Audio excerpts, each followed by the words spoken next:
Everyone, welcome back to my channel. तो आज का जो टॉपिक है वो मोस्ट रिक्वेस्टिंग टॉपिक है। काफ़ी टाइम से मुझे इसकी रिक्वेस्ट आ रही थी कि आप इसको हिंदी में बनाएं। तो काफ़ी बार मैंने कम्युनिटी पोस्ट पर भी बताया है कि मैं इसको हिंदी में बनाऊंगी। इंग्लिश में जिन लोगों ने देखना है वो वीडियो अवेलेबल है और मैं इसका लिंक डिस्क्रिप्शन में भी दे दूँगी जो लोग इंग्लिश में देखना चाहते हैं। तो आज का जो टॉपिक है वो हिंदी में है और गाइज़ इस टॉपिक के हर एक पार्ट को आप ज़रूर देखिएगा। ऐसा नहीं है कि एक पार्ट देखिए दूसरा पार्ट ना देखिए, आपको कुछ समझ नहीं आएगा। ये सारे पार्ट एक दूसरे से इंटरकनेक्टेड है, ठीक है, इंटरलिंक्ड है, तो इनको ज़रूर देखिएगा। तो चलिए आज का जो टॉपिक है वो शुरू करते हैं।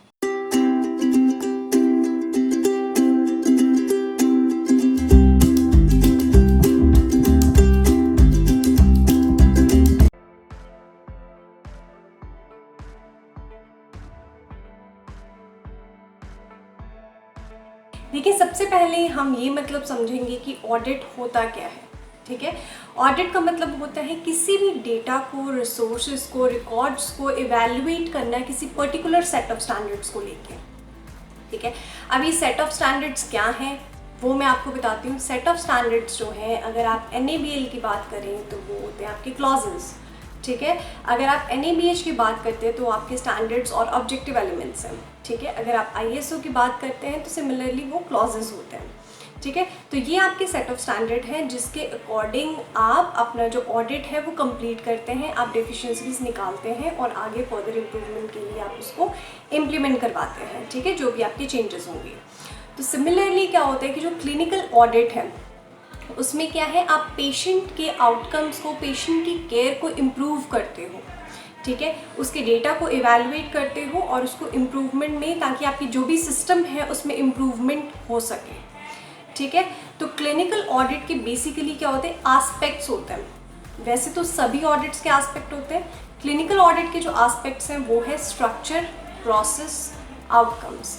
अब स्ट्रक्चर, प्रोसेस, आउटकम्स को मैं डिटेल में सेकेंड वीडियो में कवर करूंगी क्योंकि मैं चाहती हूँ इसको मैं अच्छे से एक्सप्लेन करूँ। आपका सारा ऑडिट इन 3 क्राइटेरिया के इर्द गिर्द घूमता है।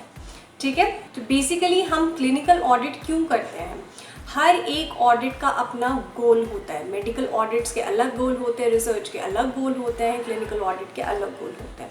यहाँ पे इस वीडियो में हम क्लिनिकल ऑडिट की एम की, उसके गोल की बात करते हैं। ठीक है, ये क्यों किया जाता है। बेसिकली आपने पेशेंट के जो आउटकम्स है उसको मेजर करना है। कैसे आप मेजर करेंगे, आपकी जो आइडियल प्रैक्टिस है और जो एक्चुअल प्रैक्टिस है उसके गैप की एनालिसिस करके। ठीक है, अब आइडियल प्रैक्टिस क्या है, एक्चुअल प्रैक्टिस क्या है। एक्चुअल प्रैक्टिस जो है, जो भी आप प्रैक्टिसेस परफॉर्म कर रहे हैं, ठीक है, पेशेंट्स पे, that is your actual practice, जो भी आप उस टाइम पे कर रहे हैं। आइडियल प्रैक्टिस का मतलब है कि जैसे हम बोल लेते हैं स्टैंडर्ड ऑपरेटिंग प्रोसीजर्स, आप किसी चीज़ को फॉलो करते हैं। ठीक है, आपको पता है दिन ब दिन आपकी रिसर्च होती रहती है, हर डे हर मिनट में कुछ ना कुछ न्यू होता रहता है। ठीक है, तो जर्नल्स हैं आपके, ठीक है, कॉन्फ्रेंसेस के थ्रू ये चीज़ें बताई जाती हैं जो कि आप फर्दर आगे इम्प्लीमेंट करवाते हैं। आपके वेबिनार्स होते हैं डॉक्टर्स के। ठीक है, जो भी करंट प्रैक्टिस होगी उसके अकॉर्डिंग जो है वो अपनी एक्चुअल प्रैक्टिस करते हैं।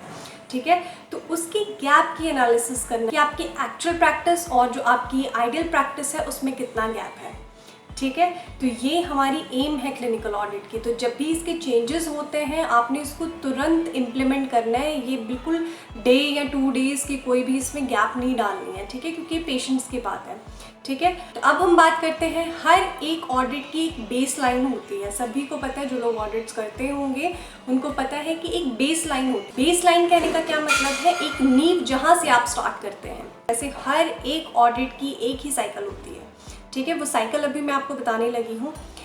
आपके पास सेट ऑफ स्टैंडर्ड्स हैं। अब सेट ऑफ स्टैंडर्ड्स आपके पास कौन से हैं, दैट इज़ NABH। ठीक है, NABH की गाइड बुक आपके पास है, वो आपके स्टैंडर्ड्स होंगे। उसके बाद आप क्लिनिकल ऑडिट के लिए डेटा कलेक्ट करेंगे ऑब्वियसली। ठीक है, आपका जो भी रिकॉर्ड्स, डेटा, आपको जो भी चीज़ चाहिए वो आप कलेक्ट करेंगे।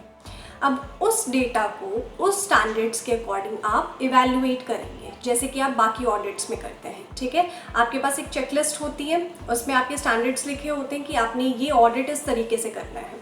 ठीक है, उसके अकॉर्डिंग जो है आपके पास जो भी हॉस्पिटल का डेटा होगा आप उस सेट ऑफ स्टैंडर्ड्स के अकॉर्डिंग उसको इवैल्यूएट करेंगे। इवैल्यूएट करने के बाद आप डेफिशिएंसीज निकालते हैं, उसकी एनसीज निकालते हैं। एनसीज निकालने के बाद आप उसमें करेक्टिव और प्रिवेंटिव एक्शंस देते हैं, ठीक है। जो भी आपके जहाँ पे भी जिस भी एरिया में जिस भी डिपार्टमेंट में आपकी डेफिशिएंसीज आएंगी, वहाँ के मतलब मीटिंग करने के बाद वहाँ पे जितने भी HODs होंगे या आपके स्टाफ मेंबर्स होंगे, उनके साथ मीटिंग करने के बाद आपके पास करेक्टिव और प्रिवेंटिव एक्शन की लिस्ट आएगी, ठीक है, जो भी आपने डेफिशिएंसीज निकाली होंगी।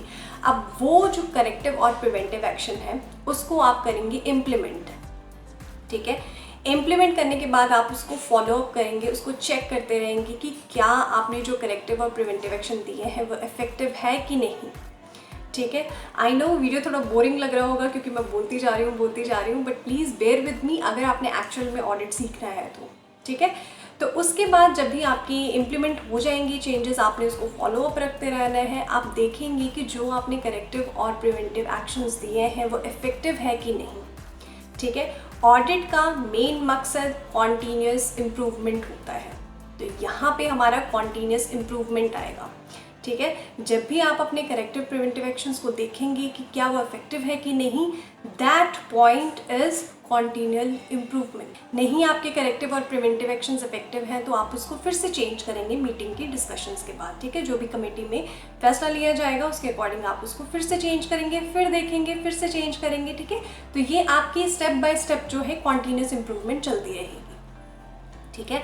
तो उसके बाद आपको पता है कि एवरी 5 ईयर्स के बाद आपके जो स्टैंडर्ड्स हैं वो चेंज होते हैं, ठीक है। एवरी 5 ईयर्स के बाद आपके पास न्यू सेट ऑफ स्टैंडर्ड्स आते हैं जिसमें थोड़ी बहुत अमेंडमेंट्स होती हैं, ठीक है। तो ये भी रिव्यू करना बहुत ज़रूरी है, ठीक है। ये भी कॉन्टिन्यूअल इम्प्रूवमेंट ही है। तो क्लिनिकल ऑडिट में हमेशा आपने ये चीज़ का ध्यान रखना है कि पेशेंट की इम्प्रूवमेंट के लिए, उसके आउटकम को इम्प्रूव करने के लिए हम ये ऑडिट करते हैं, ठीक है। अब किसी ने मुझसे काफ़ी टाइम पहले क्वेश्चन पूछा था कि मेडिकल ऑडिट और क्लिनिकल ऑडिट में डिफरेंस क्या है। बहुत अच्छा क्वेश्चन था, मैं उस टाइम आंसर नहीं कर पाई थी क्योंकि कमेंट में इतना बड़ा लिखना इज़ वेरी डिफ़िकल्ट, है ना। तो मैंने सोचा था कि अच्छा मौका देख के मैं आपको बताऊँगी। तो अगर वो मेरी वीडियो देख रहे होंगे तो मैं आपको आज आंसर देना चाहती हूँ कि मेडिकल ऑडिट्स जो होते हैं वो हम करते हैं हेल्थ केयर सिस्टम की डेफिशिएंसीज को चेक करने के लिए, ठीक है। जबकि जो हम क्लिनिकल ऑडिट्स करते हैं उसमें हम पेशेंट के आउटकम्स को, पेशेंट की केयर को इम्प्रूव करते हैं, ठीक है। उसकी इम्प्रूवमेंट में ये ऑडिट हेल्पफुल है। आपके मेडिकल ऑडिट्स जो होते हैं वो रेट्रोस्पेक्टिव और को करंट होते हैं नेचर में। अब रेट्रोस्पेक्टिव को करंट का मतलब क्या है वो मैं अभी आपको बताती हूँ। आप लोगों ने जिन्होंने आंसर नहीं किया कम्युनिटी पोस्ट पे वो ज़रूर आंसर कीजिए क्योंकि वो पोस्ट आप लोगों के लिए मैं डालती हूँ, ठीक है। अब मैं बताती हूँ कि रेट्रोस्पेक्टिव को करंट का मतलब क्या है। जो रेट्रोस्पेक्टिव है इसका मतलब आप अपनी जो पास्ट की डेटा है, जो भी पास्ट की फाइल्स हैं, उनको आप एज अ सैम्पल साइज लेके अपना ऑडिट कर सकते हैं, ठीक है। और को करंट का मतलब होता है जैसे कि अभी आपके पेशेंट्स एडमिट हैं उन पे आपने ऑडिट करना है, तो दैट इज कॉल्ड योर को करंट ऑडिट, ठीक है। तो मेडिकल ऑडिट जो होता है दैट इज रेट्रोस्पेक्टिव और को करंट दोनों, ठीक है। आप इसमें फाइल्स भी देख सकते हैं, पिछले काफ़ी टाइम की फाइल्स निकाल के भी कर सकते हैं, और आपके जो एग्जिस्टिंग पेशेंट है जिनकी एडमिशन अभी हुई है, जो अभी एडमिट है, उन पे भी कर सकते हैं ऑडिट, ठीक है। तो मेडिकल ऑडिट और क्लिनिकल ऑडिट में आई होप आप लोगों को डिफरेंस समझ आ गया होगा। तो मेडिकल ऑडिट हमेशा हम करते हैं हेल्थ केयर सिस्टम को इम्प्रूव करने के लिए, जो भी अपनी सर्विसेज डॉक्टर्स पेशेंट्स को दे रहे हैं उनमें डेफिशिएंसीज निकालना, दैट इज मेडिकल ऑडिट। और क्लिनिकल ऑडिट में पेशेंट की केयर को, उसके आउटकम को इम्प्रूव करना, ठीक है। तो आज के इस टॉपिक में हमने कवर किया कि क्लिनिकल ऑडिट क्या है, मेडिकल और क्लिनिकल ऑडिट में डिफरेंस क्या है, ऑडिट साइकिल क्या होती है, क्या एम होती है क्लिनिकल ऑडिट की, ठीक है। ये जानना आप लोगों को बहुत ज़रूरी है, तभी आप आगे बढ़ पाएंगे। सेकेंड पार्ट में मैं इसके एस्पेक्ट्स कवर करूंगी। उम्मीद करती हूँ आज का जो टॉपिक है आपको समझ आया होगा और मैंने सिंपल हिंदी में ही बोला है, ठीक है। और प्लीज़ थोड़ा बैकग्राउंड नॉइज़ को इग्नोर कर दीजिए क्योंकि काफ़ी टाइम से मुझे भी डिस्टर्बेंस हो रही है, तो प्लीज़ इग्नोर दैट और वर्ड्स पे कंसंट्रेट कीजिए, कंटेंट पे कंसंट्रेट कीजिए, ठीक है। तो नेक्स्ट पार्ट ज़रूर देखिएगा, उससे पहले जो भी मैं पार्ट्स रिलीज़ करूँगी वो पार्ट्स आप ज़रूर देखिए, ठीक है। तो आज के लिए बस इतना ही, मैं मिलती हूँ आपसे नेक्स्ट वीडियो में। Till then bye bye, take care and stay safe.